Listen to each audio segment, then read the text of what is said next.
days, fruit flies and allies. I am Barrett, Laurie, and thank you for joining me for today's video, which is not another perianal fistula. Joys of Crohn's disease. But before we get into that, we're going to take care of that channel maintenance. Here on this channel, we talk about books, reading them and writing them. We talk about butt stuff. Don't get it twisted, kids. Keep it clean. We're talking about Crohn's disease and all the fun that goes with the chronic illness.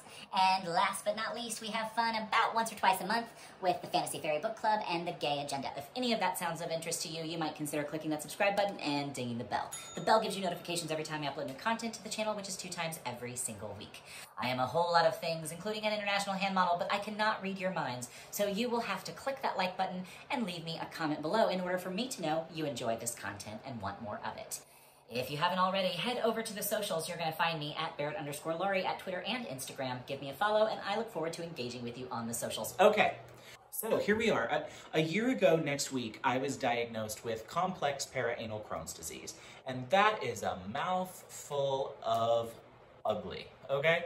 So for those of you that don't know, I did a video on anal fistulas. I'm going to link it right here, where I talk in depth about my experience with complex perianal Crohn's, and my Crohn's manifested itself in the beginning with anal fistulas. For those of you that don't know, an anal fistula is a tract that starts in the intestines and burrows its way to the surface around the anus and will leak pus and infection. It's an infection, basically, that travels out. Instead of through your poo, it makes a little special tunnel that is horrifically painful. And there are limited options for how to treat it. For example, they will not do, or at least my colorectal surgeon will not do, a fistulotomy, which is when they go in and cut the tract open so it can kind of open up and heal over time, sort of let the infection sort of open up to clear up. But because I had Crohn's disease, the only option then for treatment really is a ceton, because if they go in and do a fistulotomy, there is a chance, because I have Crohn's disease, that whenever I go into flare, which I have been in since October of 2019, for those of you keeping track, it is March 3rd, 2021, meaning yes, I have been in a Crohn's flare for the better part of almost 18 months. Yay. It's more likely that if I have a flare in the future, once I'm finally in remission, then it is likely to come back. So I have had a year of treatment starting this month on Infliximab, Remicade, which is an infusion, which I've done lots of videos about. I'm going to link one of them here. That has been very successful for me. The moment I started Remicade, the pain and the sensitivity that I was feeling around my cetons just immediately got better. For people who have asked me what is an anal fistula like, I describe it like sitting on a knife. And it's a pressure and a pain all in one, or at least it was for me, to the point that, let me give you a visual, sitting upright in a car was impossible. I mean, I did not drive a car for months. I did not sit upright in a car for months. Because the pain was just too great. The few times, and I can count on one hand the number of times I drove a car between October and January, when I had my first ceton placed in an exam under anesthesia, I drove a car 3 times. Crying, bawling, tears rolling down my face from pain. I really cannot describe the pain of a fistula enough. So why am I talking about this now? About 6 weeks ago, I went in for an endoscopy, which was the first one I had done. I was having some acid reflux, and my GI doctor, who is planning to move me into remission status in May, said, let's do an endoscopy. You needed to get a second liver biopsy anyway, because along this Crohn's disease, it turned out that I was also diagnosed with liver disease. I'm going to link the video for that up here as well. But so he said, we want to make sure that nothing in your esophagus is inflamed, because Crohn's disease can run all the way from your esophagus to your anus. So if you have inflammation anywhere in there that we're not taking care of, we need to address it so we can move you to remission status. I am having some symptoms come back during this time that were something I thought I was past. And that was in the form of bleeding in my stool and lack of energy, which usually comes from excessive bleeding with my stool. I would then be tired. Of course, I'm probably anemic because I'm losing a lot of blood, so it's a vicious cycle. But then also, I was starting to have pain when sitting, which for me is sort of like, it brings on PTSD-like symptoms, because it brings back that feeling of, oh my gosh, is this the beginning of another fistula? Am I going to be unable to drive? Am I going to be unable to sit upright? Is this all happening all over again, this nightmare? And I really was in that scary headspace. So I went in today for my endoscopy. I kept my bracelets on until I was done filming so I could be like, ha, Wonder Woman bracelets. And today for my follow-up endoscopy, esophagus looks great. The doctor says I am moving towards remission with today's procedure. I'll have an MRI before May, which hopefully will confirm that everything has settled down in my digestive tract.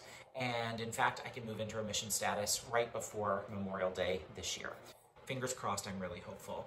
However, because I've had anal fistulas in the past, I've got to keep a close eye on the symptoms that have been popping up, and I wanted to share those with you in case any of you out there are also experiencing anal fistulas and may be thinking to yourself, okay, the fistulas have calmed down, but what do I need to be looking for in the future to maybe talk to my doctor about, or at what point should I pick up the phone and call my doctor and say, hey, I'm worried about this? So for me, I called my GI doctor the moment I had several consecutive days, meaning more than 2. I actually didn't call him until I had 4 consecutive days of blood in my stool. Because for people with Crohn's disease, and if this is too much information for you, then clearly you're not a crony. But for those of us that are, that's a common occurrence. But when it happens over multiple days in a row, for me right now, that's unusual. So I picked up the old phone and called him and said, hey, I'm having this bleeding. It's been more than 4 days. My diet has not changed in that time. I am having some digestive pain, and I'm having symptoms of pain and pressure around my bottom when I'm sitting. What should I do? He said, we're moving towards remission status. We're moving your Remicades closer and closer together. You're responding well to the azathioprine, which is the immune suppressant that I am on. Why don't you see how you feel next week, which is this week? At this point, it's been a week since I talked to him. And he said, if you're still having blood in the stool, if you're still having symptoms, reach out to Dr. Smith, who is my colorectal surgeon, and make an appointment to see her, to let her take a look and see, do an exam and see if it looks like you have another fistula forming, because we definitely want to stay ahead of it if that's happening, and we need to know that in order to adjust your meds in order to deal with it. The bleeding had stopped. However, I am still having some of the pressure and pain.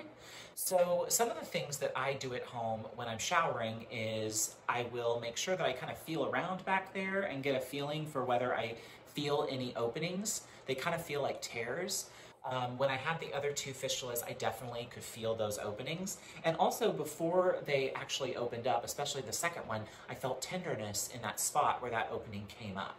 I'm not having that specific kind of tenderness, which my doctor said probably means I'm just having some general inflammation in that area around my sphincter, and therefore it's causing me discomfort, especially since I sit a lot because I am a writer. So I went ahead and made the appointment with my colorectal surgeon. I'm going to see her in a week, so I'm going to follow up with her on other things that I can be looking for besides just blood in the stool, feeling discomfort when sitting for long periods of time, pressure that feels to come from the inside when you're sitting. So not like an external pressure, but a pressure from inside. You'll feel when you sit down kind of a pressure.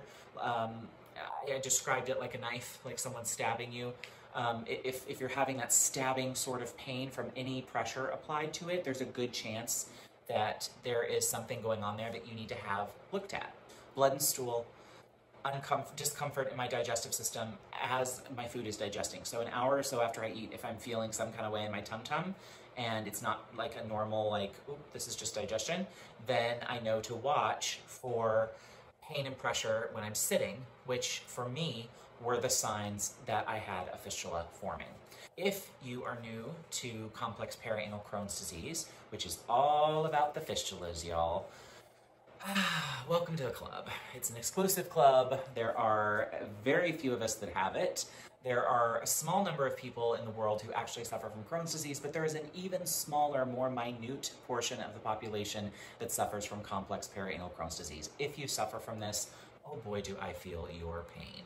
If you're going through this for the first time, feel free to drop into my comments below and ask me any questions you might have about your experience with anal fistulas. I'll do my best to answer them for you and let you know what it's been like for me. I am, as of now, a year out from diagnosis of complex perianal Crohn's disease. I am about 14 months from my first ceton placement. My first ceton was removed in October of 2020, and I had my second one removed then in December. of 2020. So I've had both of my setons out, healed, and removed. Everyone out there, please stay healthy and well, and I look forward to when I get to visit with y'all again.